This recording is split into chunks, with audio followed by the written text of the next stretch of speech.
Hello guys, it's your boy AK Rex here, and we're back with the Paleo Talk series with Jeffrey, the educational curator from Utah. Hello, Jeffrey.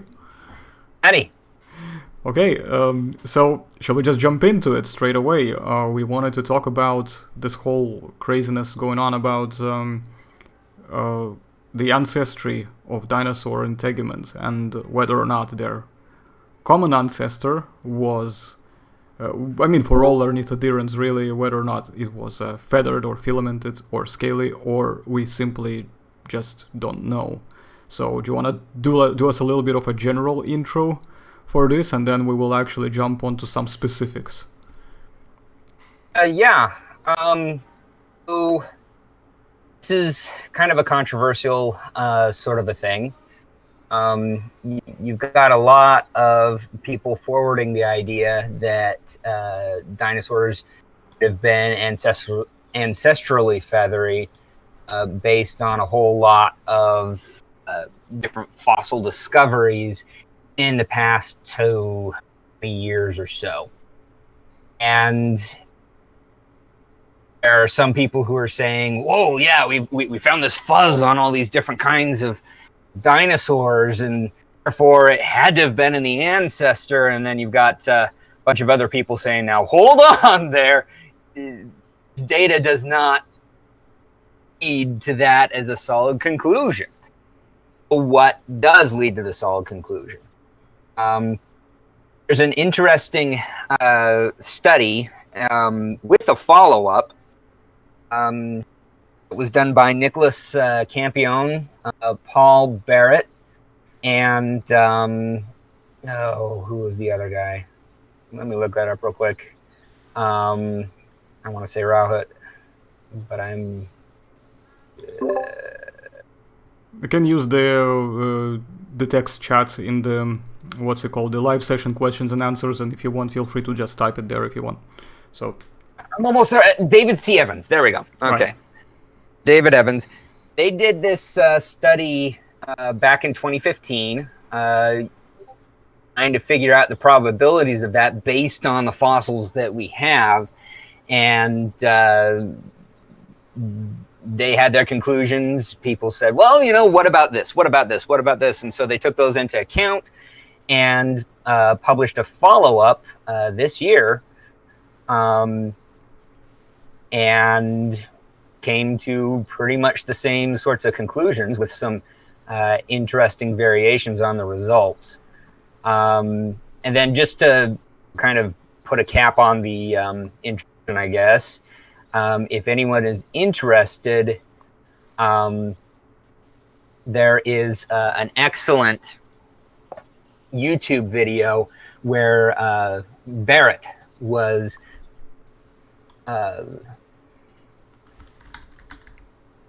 on this, basically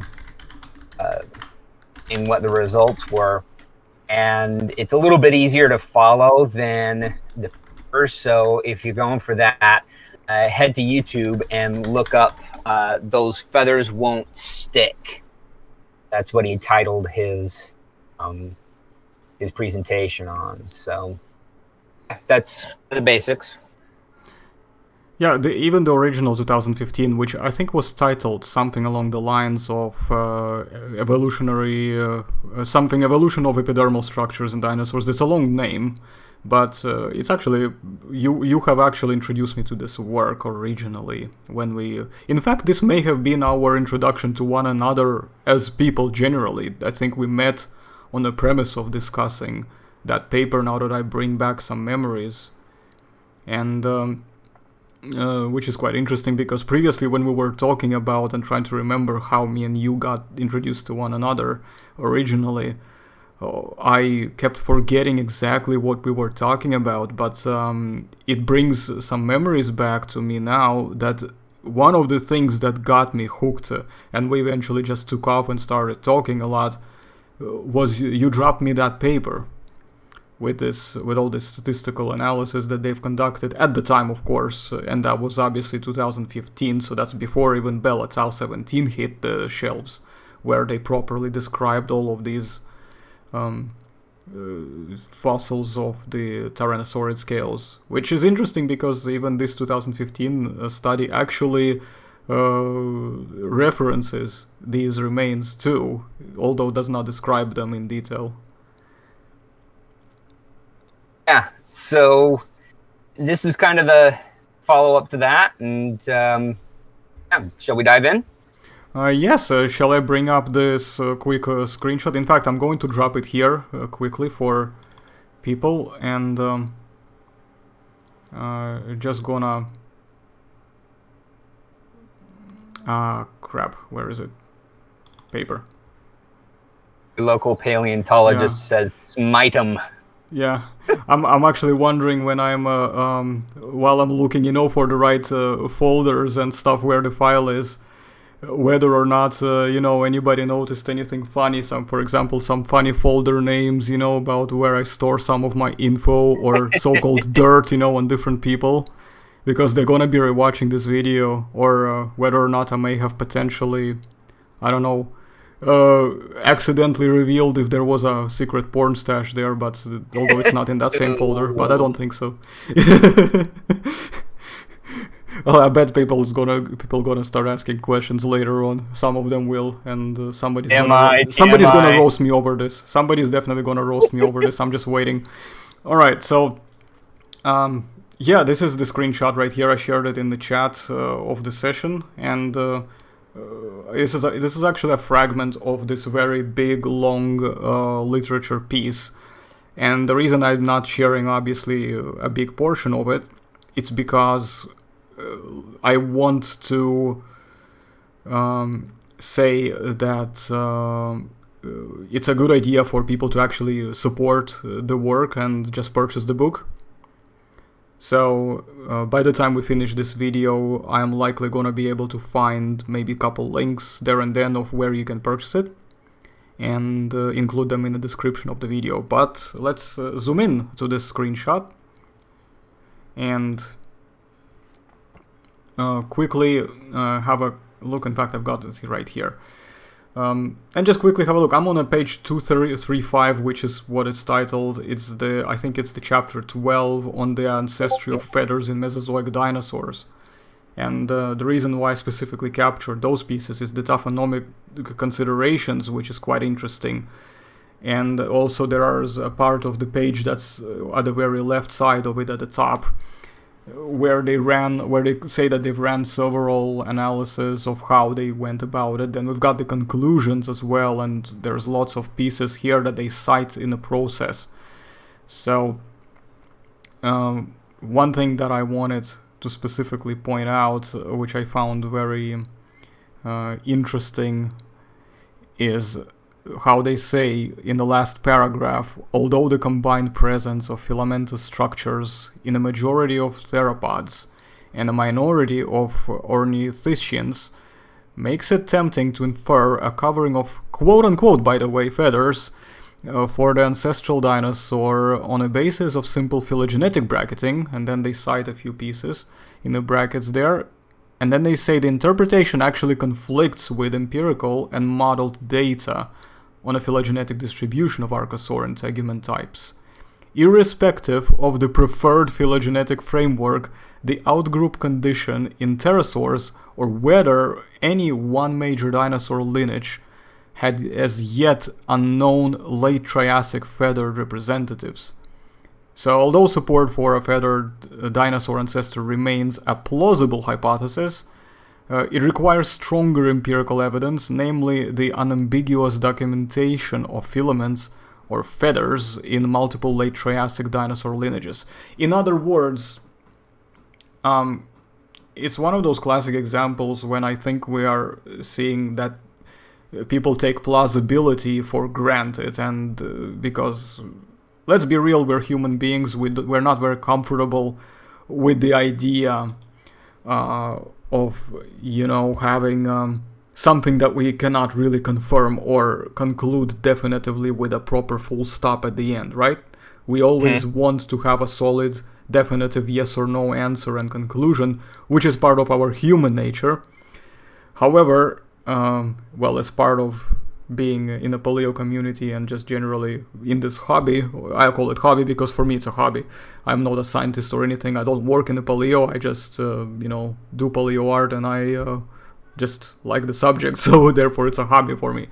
So as somebody who has this as a hobby, I can say it's frustrating, but well, what are you gonna do, right? Well, that's kind of science for you. I mean, there's a real understanding out there that science is all about the facts.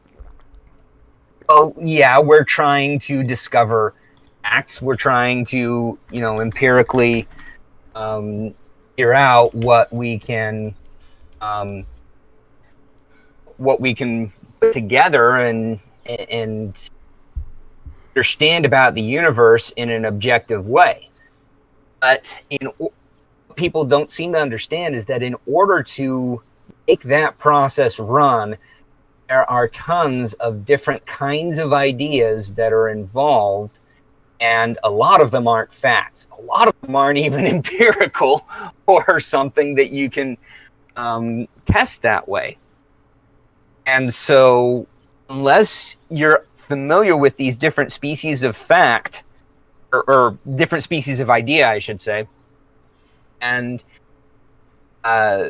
away from that assumption that science is just about the facts, and you're going to end up terribly, terribly confused, especially when different scientists come to different conclusions, or one study says one thing and then they follow up on that study and suddenly it's an entirely different thing. Makes total sense if you understand how science works. But if you think that science is just about the facts, and that makes it look like the facts change, and then all sorts of... Well, this is a very interesting thing as well.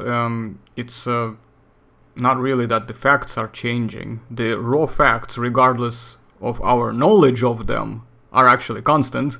It's that the knowledge changes, basically, that attempts to represent these facts. Right, and knowledge is made up of all sorts of different kinds of ideas. Exactly. And which is why I think it may be a good opportunity to quickly recommend people to revisit some of our older podcasts from this series, the Paleo Talk series.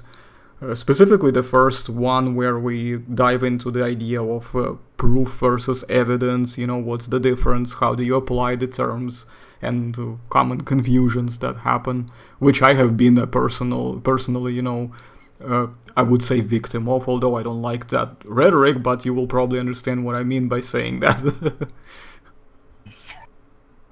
I mean, we've all been there when we mistaken the terms, and while we say what we say is actually a completely different thing, and it's actually correct. It's just that we are not conflating it with the right term, and that's a frequent thing that I've noticed that I've made mistake of in the past, personally. To which, again, I take full responsibility. If there are people out there who want to try to use this as some kind of gotcha thing, feel free.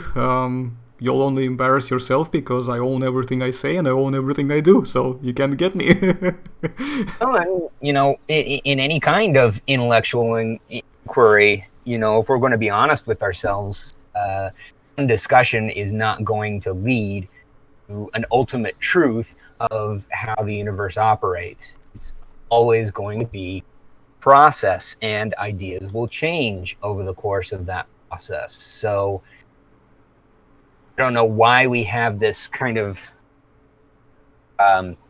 cultural sort of a preconception that if something is true, it must be entirely unchanging our very particular point of view. Sometimes you'll end up with ideas that turn out to be unchanging, but when you look at them from different perspectives, they look like they change.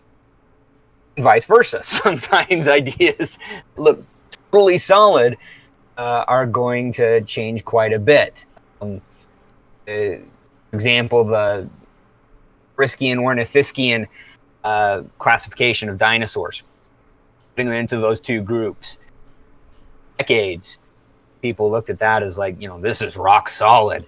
And then all of a sudden somebody says, well, let's look at this from this other old point of view and with the new evidence. And suddenly the old point of view makes a lot more sense. And so now they're saying, well, maybe it's Scalita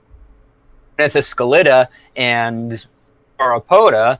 And then somebody else looks into that and says, well, guess what? There's a third one, Phytodinosauria. It goes that's statistically nearly as good as those. And now we've got like 3 conflicting hypotheses just kind of coming out of nowhere. They're old hypotheses. That's just a great example of ideas are going to change. Stances are going to change. You can't be flexible when you get evidence coming up and teaching you something new about how the universe works, and you're not going to learn. Flexibility is incredibly important for a scientist. I think it's even more important for paleontology because there's just so many variables that show up on a stage as you expand, your abilities to understand it better and translate whatever you got in the fossils better. You're going to find more variables introduced, and that means you have to rewrite the whole equation because a single piece of a variable can change it entirely. Yeah, and it's amazing how quickly that can happen. Yeah.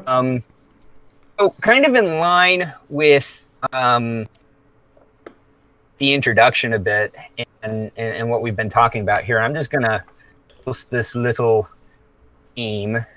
Yeah, go for it. Put together. Come on. I believe you even mentioned something to me prior to that, but let's actually see it in person now. It's great that even, that Paleo community has its own memes already going around as well. It's actually quite funny. I mean, I admit I don't get all of them, and not all of them make me laugh, because, again, our sense of humor perception is subjective, I suppose, but there are some of them that are just absolutely gold. Not sure why this is not dragging, and that's because I'm going off of the... Okay. You got it? Yeah, I've got it. So, here... Okay, let's have a look at this.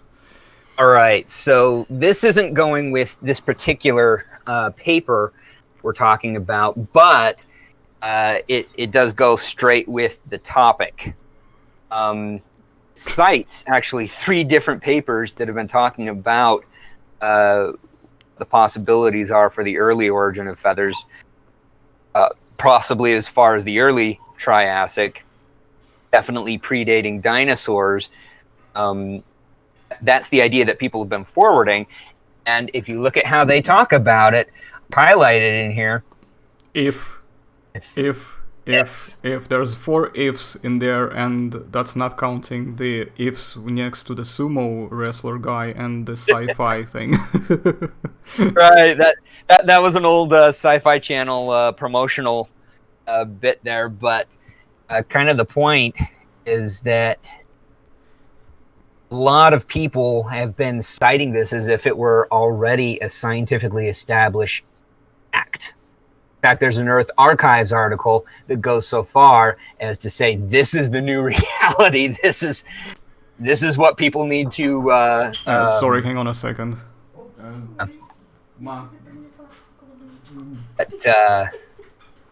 Yeah, sorry, just annoying relatives. Sorry, Jeffrey, carry on. You're good.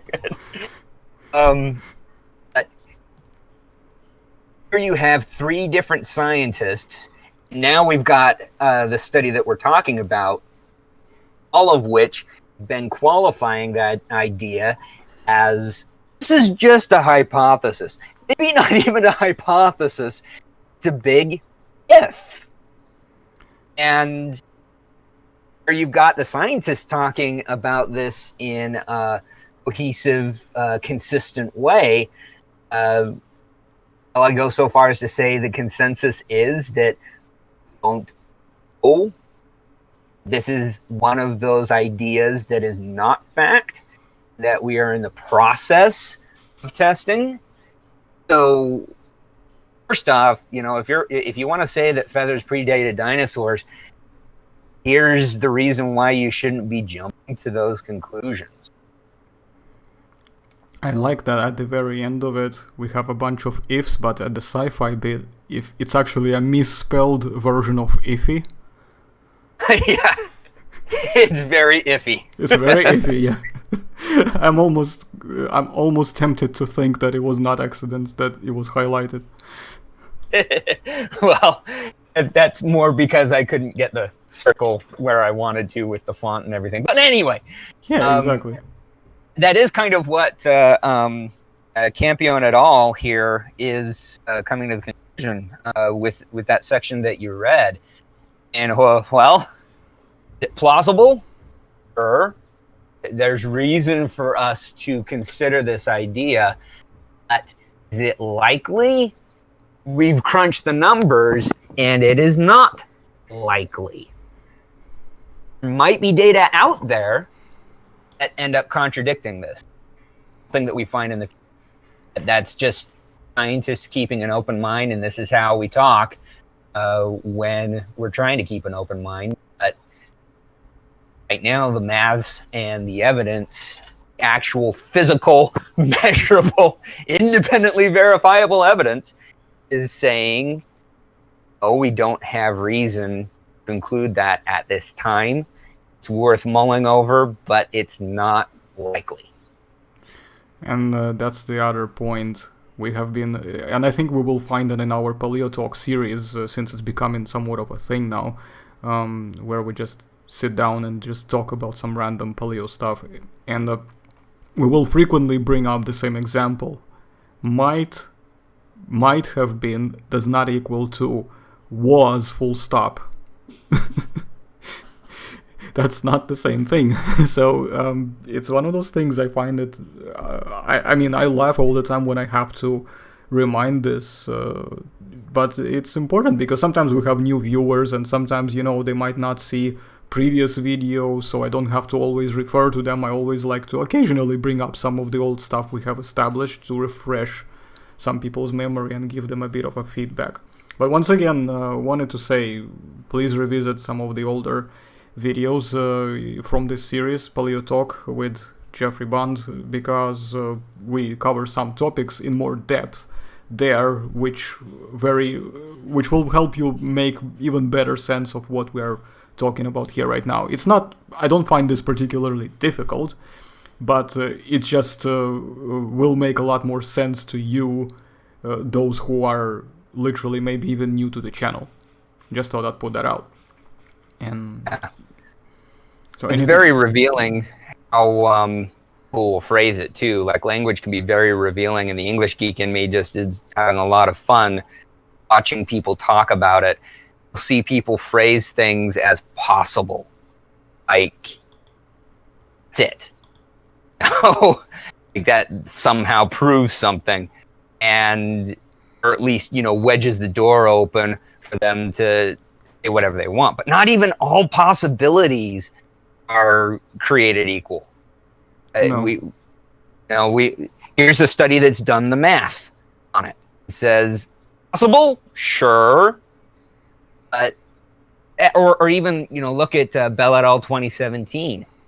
They went straight to calculating those probabilities, and the number they came up with is that it is 2.6% possible that dinosaurs had feathers. And that's funny. Or something other than scales. Exactly, and the funny part is that this is also considering that they are based at least on that phylogenetic model that they used, which is currently still around. They are surrounded by by the examples that are only known to have filaments. So we don't know of any other, let's just say, basal or otherwise primitive Tyrannosauroidea members which have the same type of scale integument that Tyrannosaurids do. We only, whatever we see from Dilong, which is not a Proceratosaurid, it's just a free-roaming taxon. Dilong presumably preserves filaments, and we see a Proceratosaurid Eutyrannus, which preserves, presumably, again, filaments. feathers or not, we don't know for sure. The paper themselves didn't conclude definitively, but let's just say they are at least filaments. We know that they are not just, the classic polygonal or round-shaped whatever scales that we see in Tyrannosaurids or any other scale known dinosaurs, right? So we know that they're different enough already at that point. But even then, their analysis provides us with the answer that over 90% chance that we're not going to find any filaments on Tyrannosauridae. And it's funny how people will still talk about that as a possibility, like it's valid. So not going to Vegas with a 2.6% chance of winning. Yeah, winning a jackpot of like $5 million or something or whatever. Right. 2.6%. It's a margin of error. Yeah, it's very unlikely, and it's actually, I'm almost tempted to say that they've put it in there just to be polite.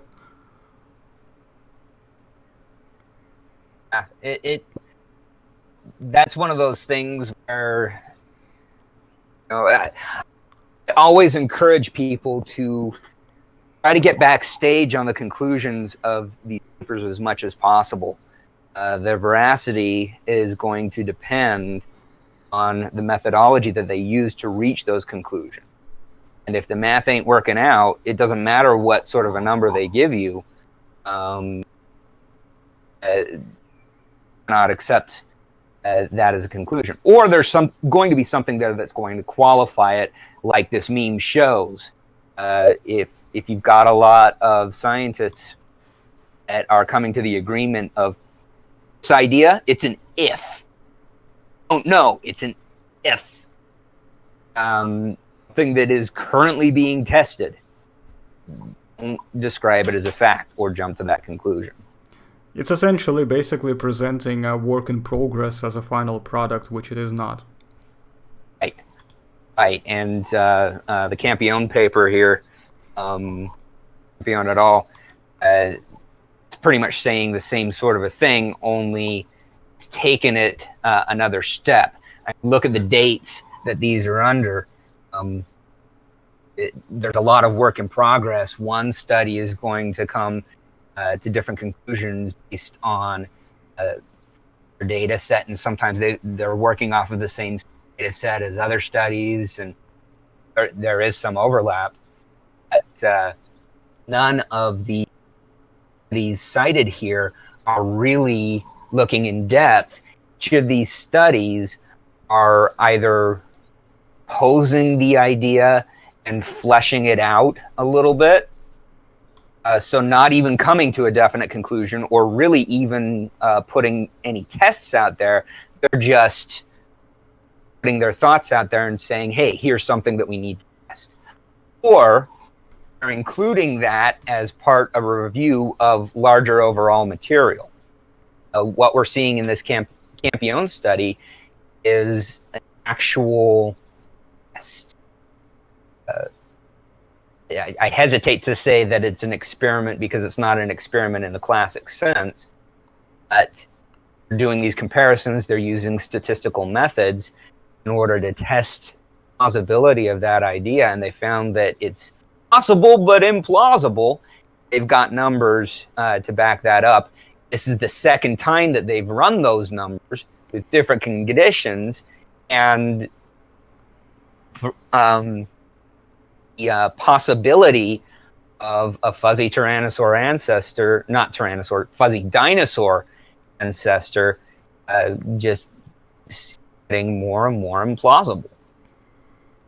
Yeah, it becomes really hard to pinpoint, and I wanted to also switch over to some other parts, which is the paragraph which is marked as 12.5.3, taphonomic considerations. That's from the same screenshot that I just uploaded there in the chat.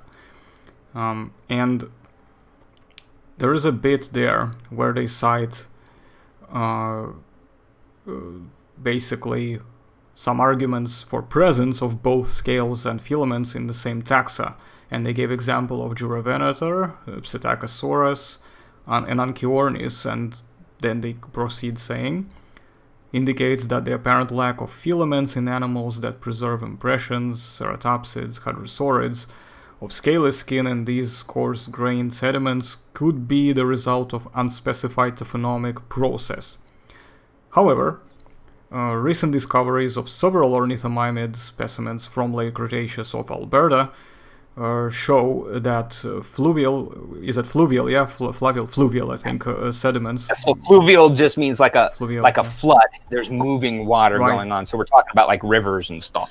Yeah, that's my English coming in here. Sediments, including channel sandstones, can preserve feathers, and then they cite more work. And then they go on and say that some other stuff, which I think people on screen can pause and read when they're going to be watching the video. But then what's interesting is how they actually proceed to pretty much debunk and challenge that claim. So they say that sometimes they are often assumed to be impressions. However, the preservation of three-dimensional structure and internal complexity in the skin associated with some well-preserved specimens suggests the possibility of more complex preservational scenarios that may include preservation of the integument in some form. So given these considerations, the integumentary soft tissue, including feathers, may be more readily preserved than previously assumed, and in fluviodeltaic rocks. Yeah, I almost managed to not butcher that word. Fluviodeltaic. Yeah. And the integumentary structures preserved in fluvial environments should be carefully assessed on an individual basis in order to determine the presence or absence of filamentous structures or feathers. So basically, it's one of those things where there were times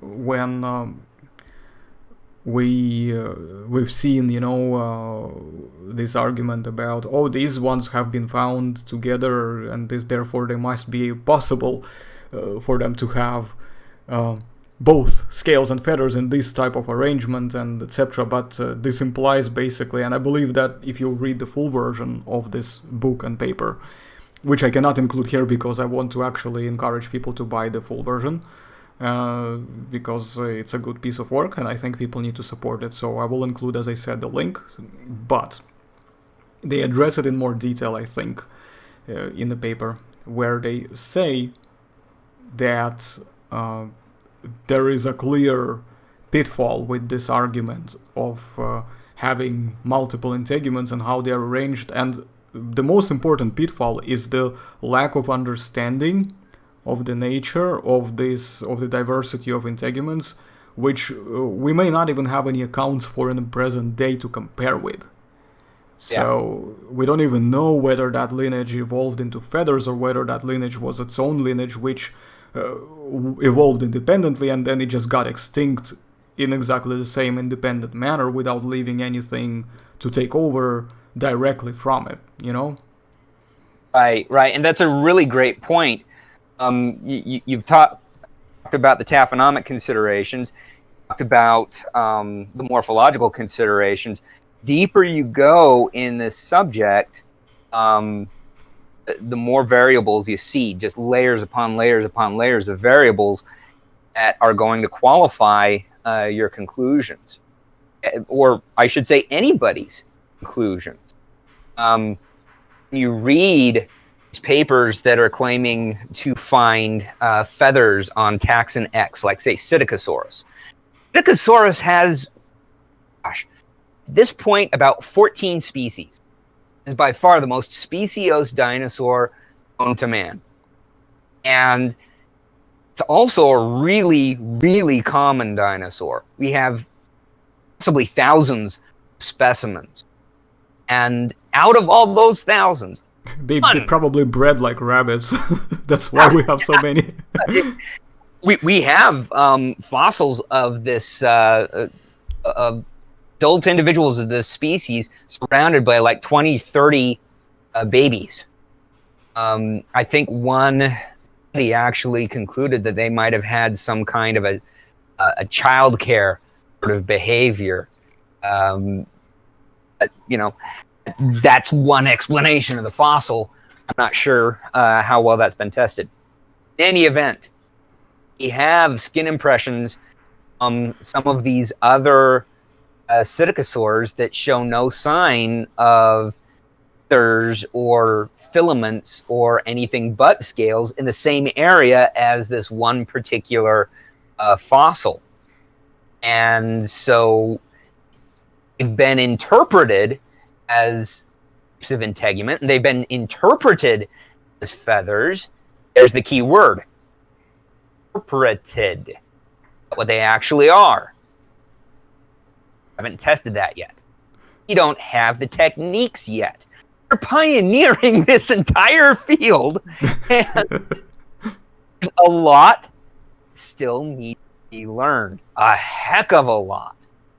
And I don't think that the general public or enthusiastic amateurs or all the people that would consider themselves, part of the paleo community really understand the enormity of the job ahead of us. There's still a heck of a lot to learn, and can't even be sure we're seeing these animals correctly. That is, due to how they were back when they were alive, because of what the geology can do. But processes of decomposition can do. For all we know, those filaments, I'm not saying this is the case because I haven't looked at the specimen. For all we know, those are parasitic worms getting out of its butt. Not filaments at all. There's still just a lot for us to learn, and it's one of those things where a discovery could turn all of that on its head. I'm not saying that we should therefore reject this information. What I'm saying is that we need to keep an open mind, exploration of it. We also need to recognize what we do know. I've seen a lot of people try to enshrine ignorance when it comes to issues of integument. There are things that we can know reasonably well. There's always something more to learn.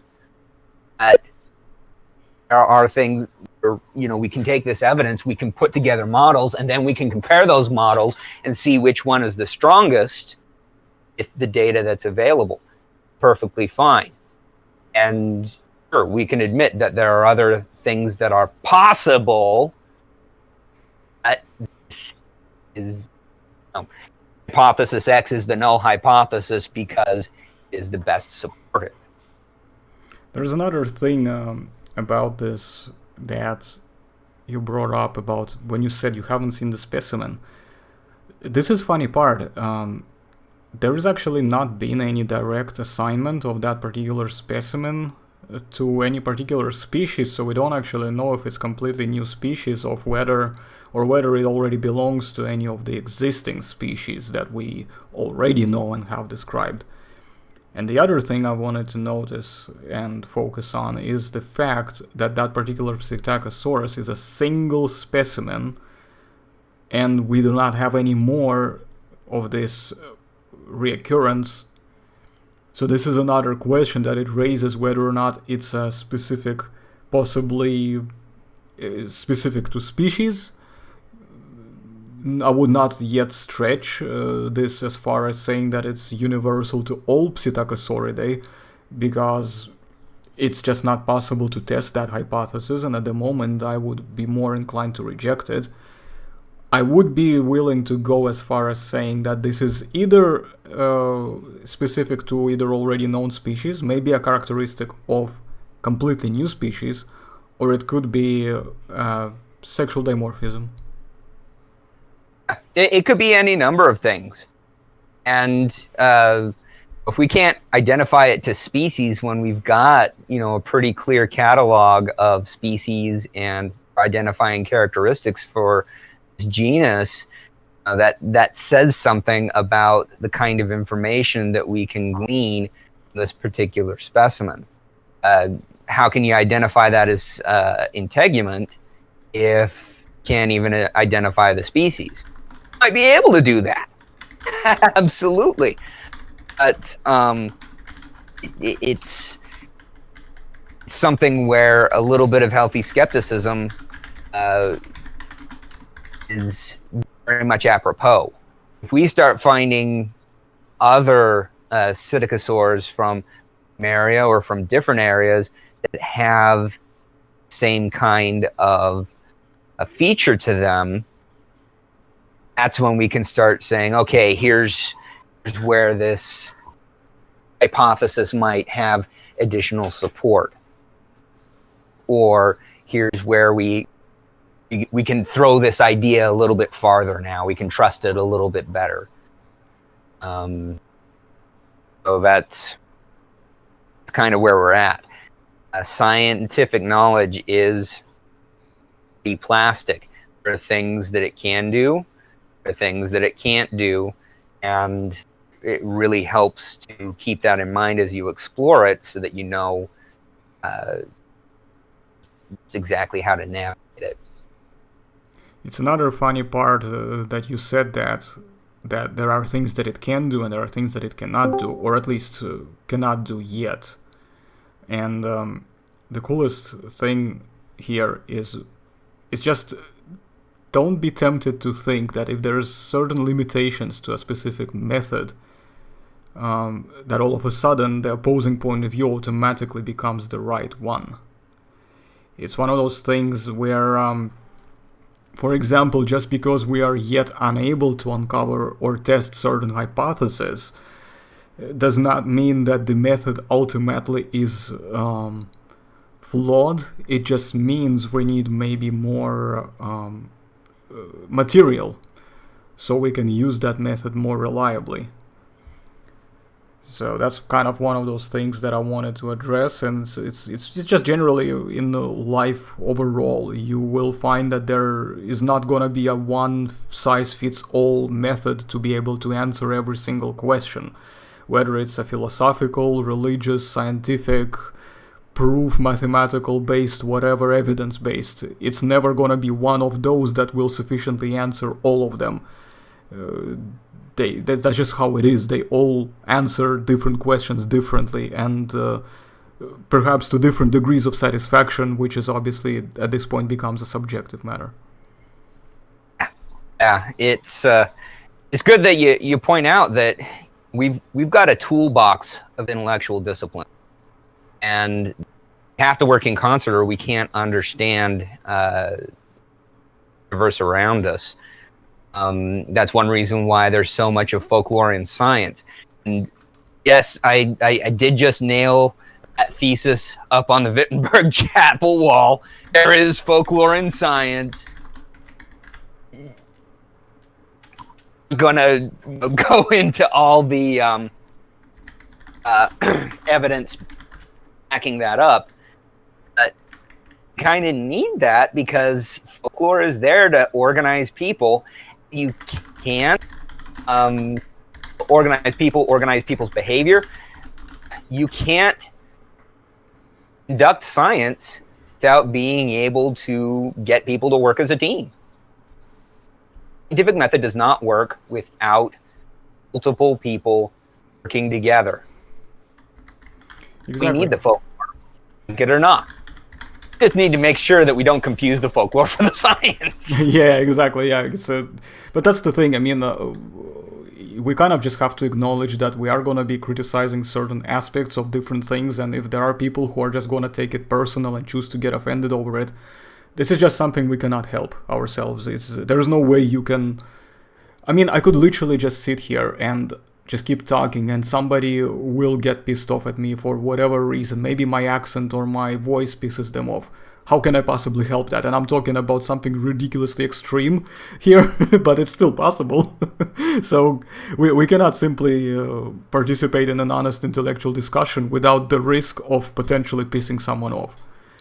So, there is that. That's my 2 cents on this. So We answer a few of the questions that are kind of coming up in the chat. Okay, perfect. Your voice is annoying, AK. Yeah, thank you. Thank Grim you. 123. I always, you know what's funny? I always suspected, but I just needed somebody to give me a confirmation. So thank you very much. Thank you, Christopher. You saved my life for this one. I can now. My voice. My Is voice. it annoying?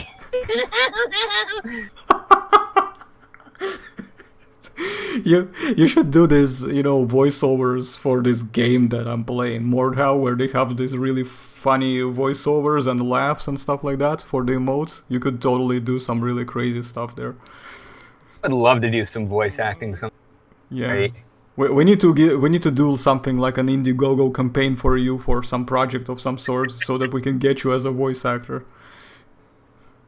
So, all right. So questions. So where did it first start? So we've got.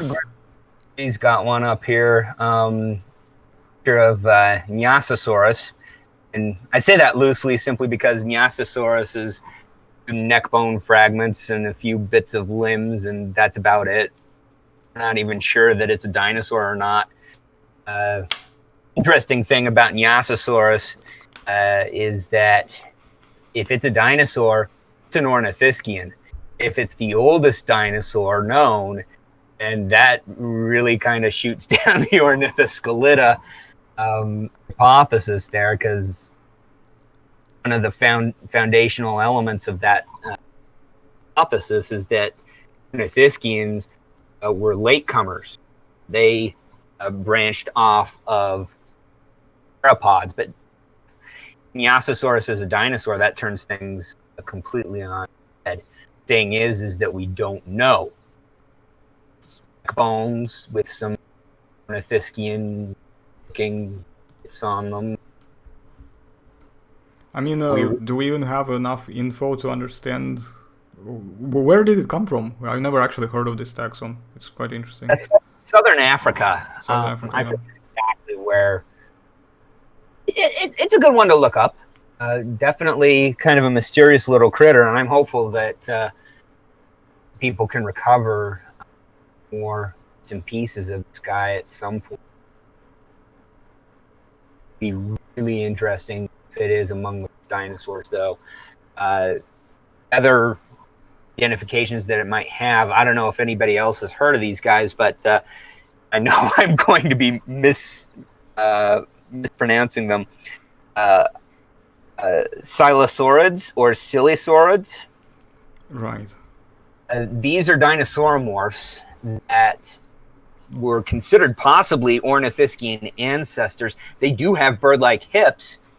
They don't have that hole and hip socket.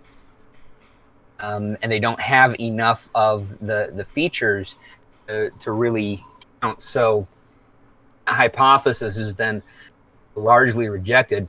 Most of what we get of Silosaurids is up in Poland and Europe thereabouts. I'm just kind of going off the top of my head. I'm sure there are other Silosaurs out there. But they're wondering how plausible it is that Nyasasaurus is another Silosaur. Right. So I wish I could answer that question with something other than don't know, but we don't know. Well, that's bones and fragments. It's kind of addressing what we said earlier on during the session, that sometimes we just don't know, and we should learn to be okay with it. So, do you want to answer the next question as well? Herrerasauridae part of the early dinosaurs or morph? From what I've seen, not a lot of people know about the issue. That's another one of those elements that have been, I want to say overturned, but definitely thrown into chaos by the proposal. We classify dinosaurs as Ornithoscelida and other groups. Herrerasaurids would be part of that other group. And they've kind of floated around in dinosaur taxonomy ever since their discovery, which I think the first one might have been Styracosaurus, although I'm not be sure. In any event, have a lot of odd sauropod-like characteristics, and so for a while they were classified as prosauropods when that was more in scientific parlance. So Herrerasaurs, kind of their own thing. Most workers do consider them dinosaurs still. They do get systematists who would say, nah, they're not quite dinosaurs. We shouldn't consider them dinosaurs. Kind of the tricky thing about these definitions. Once you plant that waypost into the ground, define a taxon and say, this is what this is, sometimes you end up defining borders, whether you like it or not, and stuff on the borders of that definition gets really tricky to try and figure out. That's one reason why I would advocate for several different classification systems kind of overlapping. You can get different points of view on the systematics of these animals. It can help us to... It can also be really, really confusing, but getting those different points of view might help us with these taxon on the borderland kind of get lost in the shuffle because define them well in the context of the other definitions that we've set up. So consider them dinosaurs.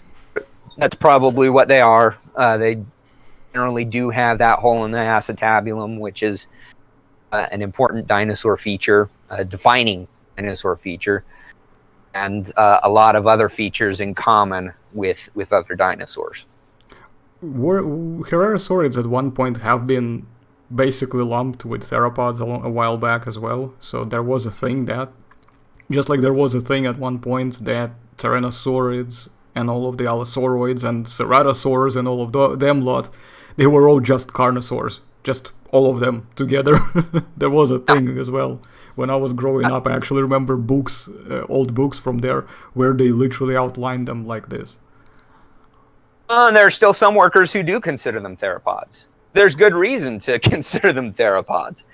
That's the funny thing about classification, that, again, it's a very plastic sort of a thing. Even cladistics, to understand what the underlying assumptions are and kind of the subtle nuances between the different pieces of that technique.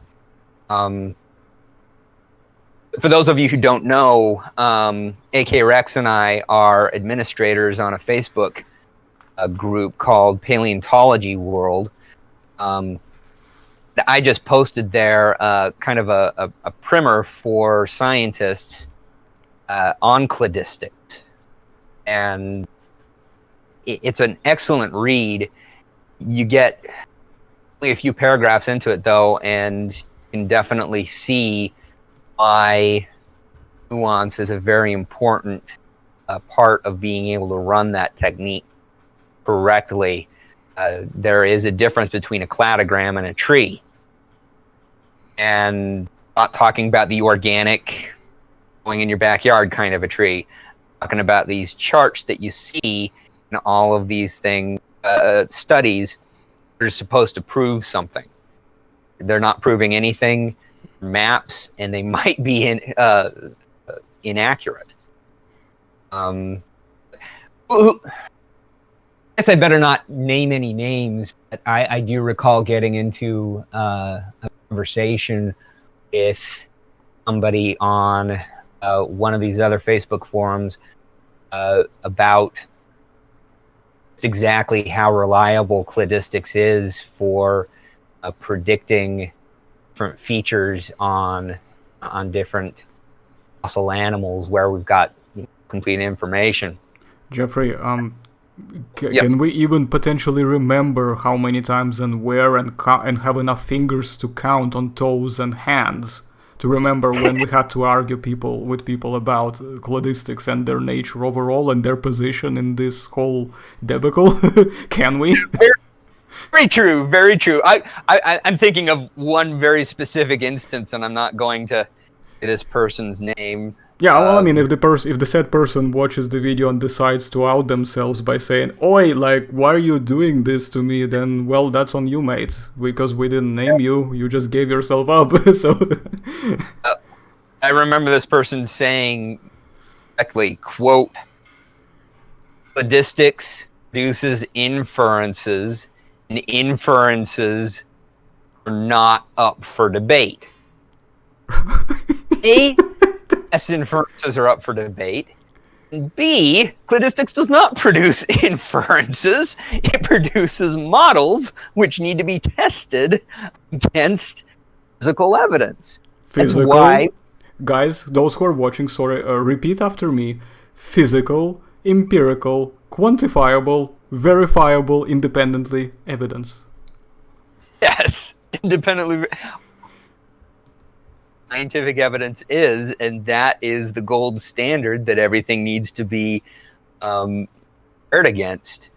And statistics is a technique that gives you a lot of great ideas, very solid ideas, still need to be tested against the fossil record. So that's something very much to keep in mind. Even then, when you do the technique right, you're still leaving out different taxa that could alter how you look at things.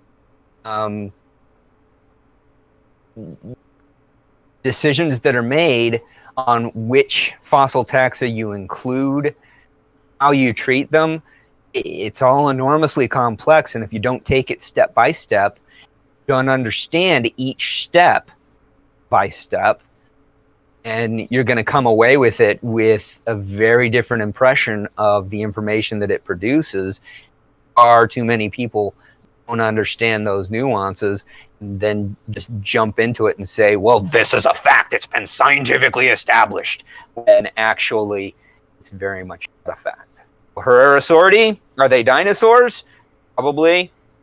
They've got a lot of dinosaur characteristics. But because we're still testing that, because we haven't discovered all the Herrerasaurs, don't have great skeletons of most of them. That's one reason why Nathavorax last year was such an exciting discovery for me. Until we get a much better data set, we don't get chances to test that idea very much.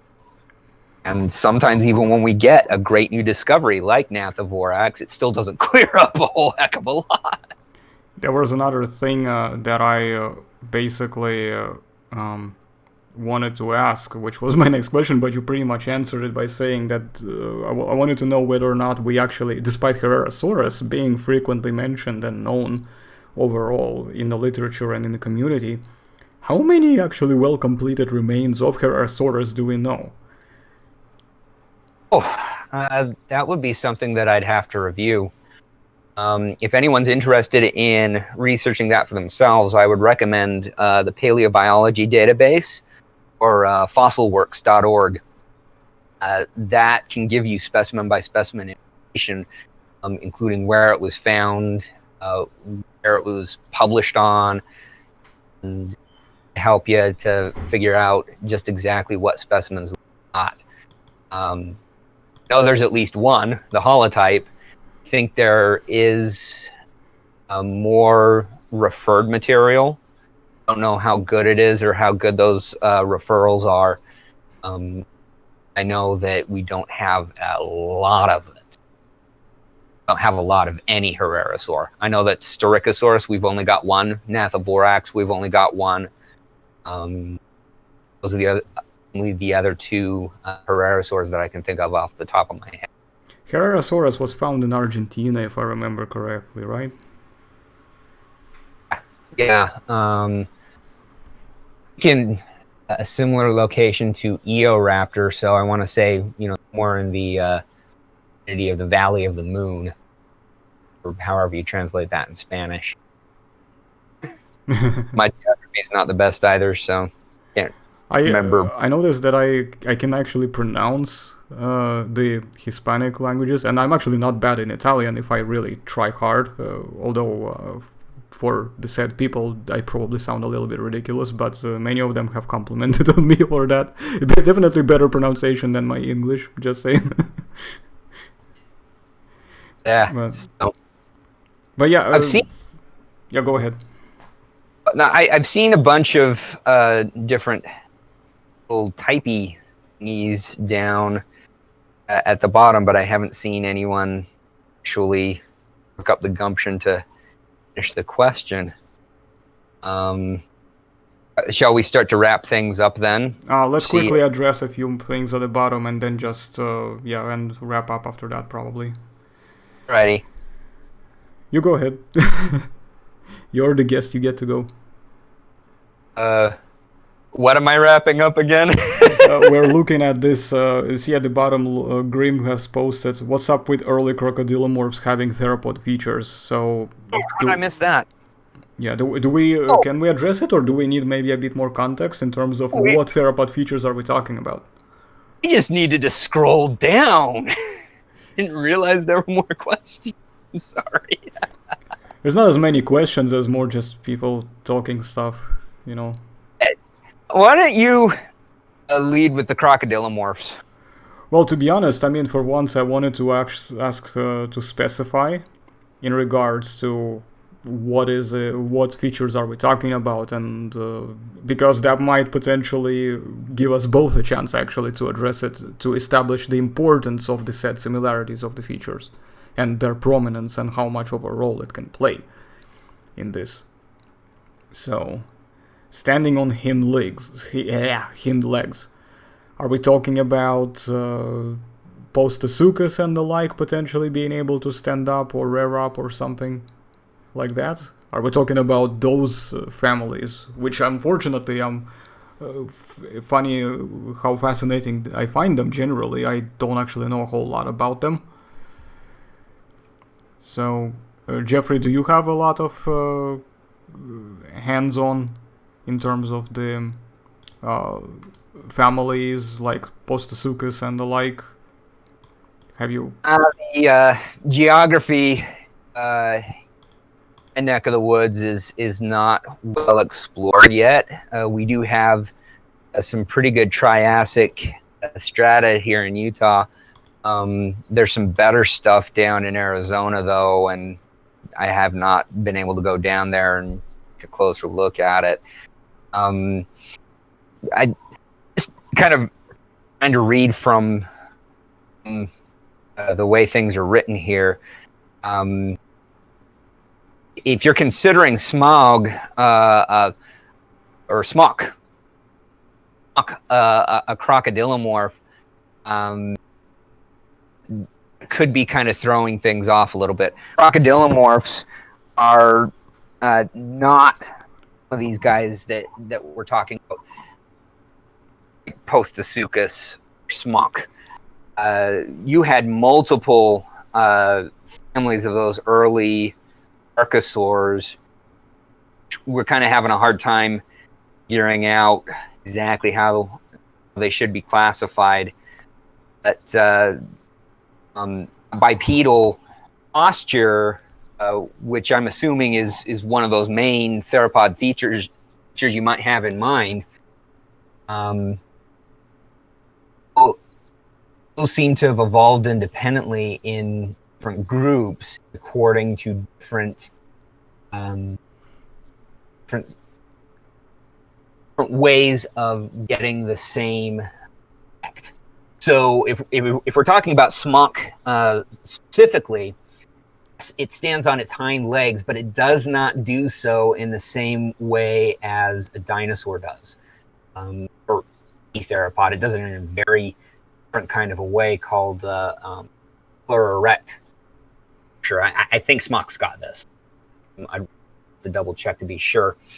It has more to do with changing the angle of the hip socket than putting a hole there that would allow the femur to sit at hip socket a little bit more firmly, therefore support the animal's gait more efficiently. So it's not enough to just say that they've got an upright posture. Osteosuchus definitely has that pillar erect sort of a stance. They went about it in a very, very different way. If you're talking about, say, something like skull features, phrasing it backwards, theropods have basal archosauromorph features to their skulls, features that were so effective that dinosaurs really didn't have. Look at Erythrosuchus, which is a very early archosauromorph, or rather late archosauromorph. To the base of Archosauria proper, and its skull is very, very theropod-like. Rather, theropods are very, very Erythrosuchian in that regard. Just pioneered some of those design features and worked so well that those are still around for years alongside that ended up being derived like bird skulls, having a lot of changes to their skulls compared to Erythrosuchus. There's this other thing as well about the Postosuchus in particular. It's very possible that it could have been very beneficial for it to occasionally rear up, just I don't know, maybe if it was charging at its prey, perhaps, so that but it's hard to say, because whether it's easier to charge at your prey efficiently when you are bipedal or quadrupedal. But then theropods subsequently have not inherited the quadrupedal, the carnivorous theropods. They've mainly inherited the bipedal stance.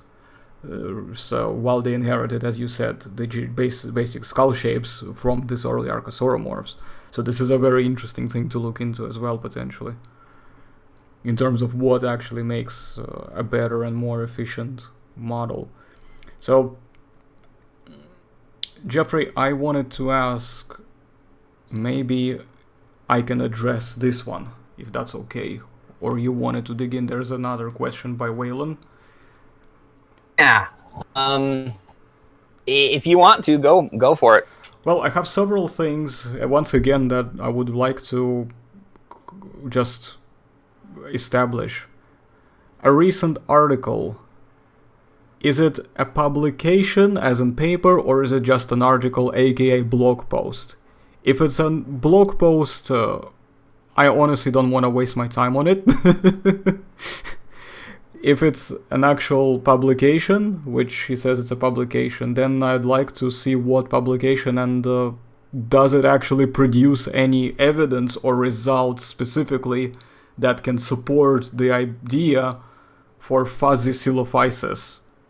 Because environmental temperature, metabolic rate, and etc., you are not really... It may be a mathematically consistent concept in some cases, but there are many models who will probably disagree with that very idea and its reliability, and I would want to see if there is actual evidence that can support that idea. And this is basically going to be my stance. If there is a good amount of fossil record and evidence itself that can support this coming together, that we have fuzzy evidence for that. And yeah, citation would be nice as well, thanks for mentioning.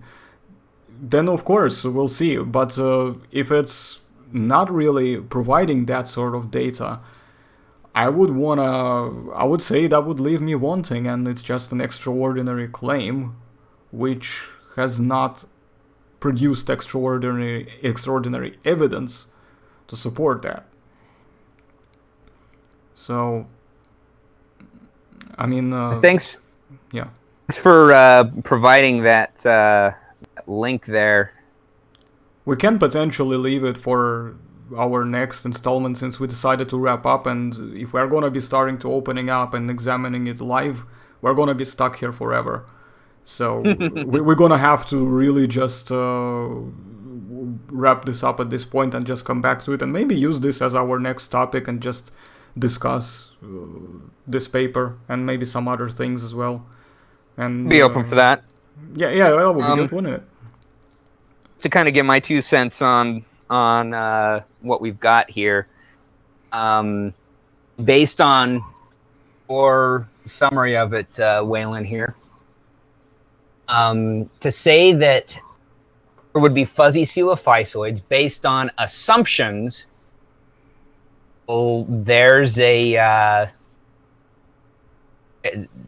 first clue as to exactly where this idea is going to be going. We've got our assumptions to base it on. We really say that it's come to a conclusion, or is this another one of those cases where it's like if? Fleshing that out, describing the lay of the land might be a helpful exercise to do. This is definitely a paper that we cannot take as conclusive. Now, what are the assumptions? As you've listed, we've got the environmental temperature, metabolic rate, how much the heat the body of Coelophysis would radiate. Let me just put it this way. I've seen Trey the Explainer attempt to put feathers on Tyrannosaurus Rex using the same point of view. Now, I would imagine that Scott, especially if he's got this through peer review, there's going to be a lot more in terms of measurements and a much closer examination than something like Trey the Explainer could do. But that is a heck of a lot of just put it this way, those 3 basic premises are going to beg a whole lot of questions, and a lot of it is going to have to do with how good reconstructions of them are. So if we're dealing with reconstructions and we're founding that idea on top of those reconstructions, again, there's not a good foundation saying so. You can predict tegument all you want. This approach is not going to get you to something that would be conclusive. I wouldn't take it as anything more than full hard science fiction, just based on what you've said there. Now, I get into the paper, maybe I'll see something a little bit different, but the devil is going to be in the details. Yeah, I was gonna say that just based on the overall picture, it's it's the same things that I was thinking. It's gonna beg a lot of questions, but once we come back here again, we will hopefully be able to get a better perspective in details, and then we will find out what's gonna happen. So there's that, I guess. Well, Jeffrey, you got anything you wanna say to the audience as the last summary for today's session before we part ways and come back subsequently? Just one thing that I've got on my mind a lot as a museum curator, museum worker, with the whole COVID-19 situation, museums, zoos, any kind of a business, be it not-profit like mine, or state supported like Smithsonian to some degree, or connected to a university, we've all been hit really, really hard because we rely on people coming in the door and admission, and even goes to things like grants on. Museums and other such venues right now are fighting for their lives. And some of them may not make it. Even the American Museum of Natural History has had to lay off half of its full-time employees. I've seen the same thing with other large institutions. If you care about paleontology as a field, and especially about the museum, you're going to have to be open under a lot of restrictions.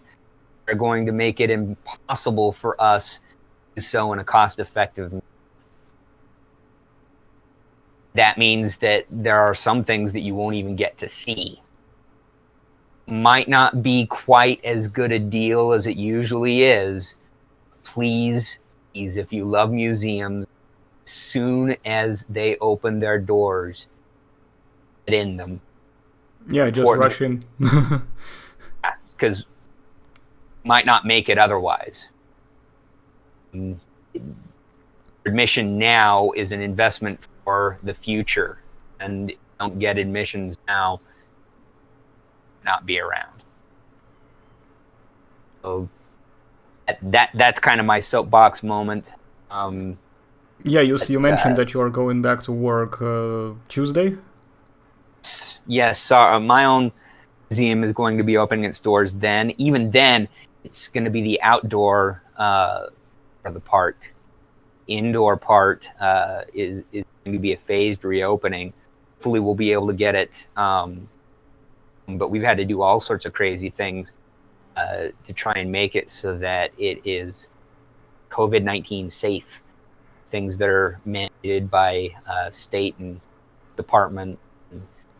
Want everybody a fair shake at getting through this, But our spiral rock has met the economic hard place, and we're being squeezed really, really hard. I feel really lucky to be where I've been. There have been some advantages being part of a much smaller organization, and so far my position has been in great shape. Things are looking dire. So and it doesn't matter whether you're here in the Ogden area or if wherever you are, you love the museums, visit your local museum. Take that time if you have the means at all. Now's the time to make that investment, because seriously, we may not be around just because of this pandemic. Right. Okay, so I think that's a nice invitation, for people, once it's allowed and possible, for a bit of an encouragement to basically go out more and specifically get yourself a museum trip. Grab a camera, grab maybe a small pocket-sized measuring tape if you want to, who knows, maybe just do some research for projects or whatever. There's many reasons to go to museum, even as simple as for no reason other than just to hang out. So there is that. Plug mine a little bit more. I don't know who's going to be watching. Mine is outdoors, most of it. There's some indoor stuff, but the main draw is the outdoor attractions, and that's what we're going to be opening up. So if you've got cabin fever and going inside to a museum is not very appealing to you, well, come to the Eccles Dinosaur Park, because we're outside. Get outside, get out of that cabin fever, and support a local museum, and it's great. Also, they make nice hot dogs. I've never been, but I'm just making this up. But we can't do the hot dog thing right now, just so you know. But well, we have had very nice. Leave it to them here. To find out when they get there, Jeffrey. All right. Well, guys, thanks so much for joining us to the session. Thanks, Jeffrey, for making time. And we will see you all, hopefully sooner than later, once I get to process all of the content. And those who are a little bit late, to the session, do not worry, I will post the link once the video is uploaded and ready on the channel. Until then, I've been AKRex, and thank you, Soracon, and we'll see you later. Alright, bye-bye!